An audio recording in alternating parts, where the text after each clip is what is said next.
ಪ್ರಶ್ನೆ ಹಾಕಿ ಮೈಕ್ ಕೊಡ್ತಾ ಎಲ್ಲರಿಗೂ ಶರಣಾರ್ಥಿಗಳು. ನನ್ನ ಹೆಸರು ಶಾರದಾ ಹೊಸ್ಮನಿ. ನಾನು ಗುರುಸಿದ್ದೇಶ್ವರ BEd ಕಾಲೇಜಿಂದ ಬಂದಿದ್ದೇನೆ. ಆಗಳೇ ಅಜ್ಜಾರು ಹೇಳಿದ್ರು ಎಲ್ಲ ಧರ್ಮಕ್ಕೂ ಒಬ್ಬೊಬ್ಬರು ಗುರುಗಳದಾರ ಅಂತ ಹೇಳಿ. ಈಗ ಮಾದಿಗ ಸಮುದಾಯ ಆಗಿರ್ಬೋದು ಅಥವಾ ಚಲವಾದಿಯವರಾಗಿರ್ಬೋದು, ಅವ್ರಿಗೆಲ್ಲ ಧರ್ಮ ಐತಿ ಮತ್ತು ಗುರುಗಳನ್ನೂ ಅದಾರ.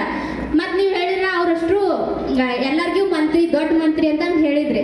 ಆದ್ರೆ ನಿಮ್ಮಲ್ಲಿರ್ತುವಂಥ ಸಮಾನತೆ ನಮ್ಮ ಜನರಲ್ಲಿ ಇನ್ನೂ ಬಂದಿಲ್ಲ. ಇದಕ್ಕೆ ಕಾರಣ ಏನು? ಮತ್ತು ಇನ್ನೂ ಕೆಲವೊಂದಿಷ್ಟು ಹಳ್ಳಿಗಳಲ್ಲಿ ದೇವಸ್ಥಾನಗಳಿಗೆ ನಮ್ಮ ಜನತೆಗೆ ಅಂದ್ರೆ ಮಾದಿಗರಿಗೆ ಒಳಗಡೆ ಹೋಗಾಕ ಪ್ರವೇಶ ಮಾಡಕ ಅವಕಾಶ ಇರುವುದಿಲ್ಲ. ಇದಕ್ಕೆ ಕಾರಣ ಏನು? ಇದರಿಂದ ಹೇಗೆ ನಾವು ದೂರ ಆಗ್ಬೋದು?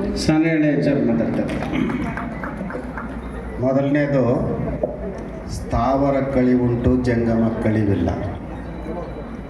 ಬಸವಾದಿ ಶಿವಶರಣರು ಸ್ಥಾವರವನ್ನು ನಿರಾಕರಣೆ ಮಾಡಿ ಇಷ್ಟಲಿಂಗವನ್ನು ಪ್ರತಿಯೊಬ್ಬರ ಅಂಗಕ್ಕೆ ಕೊಟ್ಟು ಲಿಂಗ ಮುಟ್ಟಿದವನೇ ಶ್ರೇಷ್ಠ ಕುಲಜ ಅಂತ ಹೇಳಿದರು. ಅಲ್ಲಿ ಜಾತಿ ಭೇದ ಲಿಂಗ ಮುಟ್ಟಿದಾಗ ಹೊರಟು ಹೋಗಿಬಿಡುತ್ತೆ. ನರಜನ್ಮ ಹೋಗಿ ಹರಜನ್ಮ ಪ್ರಾಪ್ತವಾಗುತ್ತೆ. ಆ ದೃಷ್ಟಿಕೋನವನ್ನು ಇವತ್ತು ನಾವು ಬೆಳೆಸ್ಕೊಂಡ್ಬಿಟ್ರೆ ಯಾವ ದೇವಸ್ಥಾನದಲ್ಲಿ ನಿಮ್ಮನ್ನು ಬಿಟ್ಕೊಳ್ಳಿಲ್ಲ ಅಂತ ಹೇಳಿ ವ್ಯಥೆ ಪಡಬೇಕಾಗಿಲ್ಲ.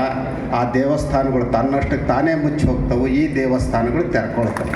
ಹೌದು, ಅಷ್ಟೇ ಅಲ್ಲ, ನಮ್ಮ ಬಾಲಕಿ ಸ್ವಾಮೀಜಿಯವರು ಪದೇ ಪದೇ ಹೇಳ್ತಾ ಇರ್ತಾರೆ, ಕರೋನಾ ಸಂದರ್ಭದಲ್ಲಿ ಎಂಥೆಂಥ ದೇವಸ್ಥಾನಗಳು, ಚರ್ಚ್ಗಳು, ಮಸೀದಿಗಳ ಬಾಗಿಲು ಮುಚ್ಚಿದರೂ ಕೂಡ ಇಷ್ಟಲಿಂಗವನ್ನು ಕಟ್ಟಿದಂಥವ್ರು ಬಾಗಿಲು ಮುಚ್ಚಲಿಲ್ಲ, ನಾವು ನಿತ್ಯ ಪೂಜೆ ಮಾಡ್ತಾ ಇದ್ವಿ ಅಂತ. ಹಾಗಾಗಿ ತಾರತಮ್ಯವನ್ನು ನಾವು ನಮ್ಮ ಮನಸ್ಸಿನಲ್ಲಿ ಸೃಷ್ಟಿ ಮಾಡಿಕೊಂಡಿದ್ದೇವೆ. ಮನಸ್ಸಿನಿಂದ ಮೊದಲು ಆ ಕಸವನ್ನು ಕಿತ್ತು ಹಾಕಿದರೆ ಈ ಜಾತಿ ಭೂತ ನಮ್ಮಿಂದ ದೂರ ಆಗ್ಲಿಕ್ಕೆ ಸಾಧ್ಯ ಇದೆ. ಮುಂದಿನ ಪ್ರಶ್ನೆ. ಧನ್ಯವಾದಗಳು. ಹಾಂ,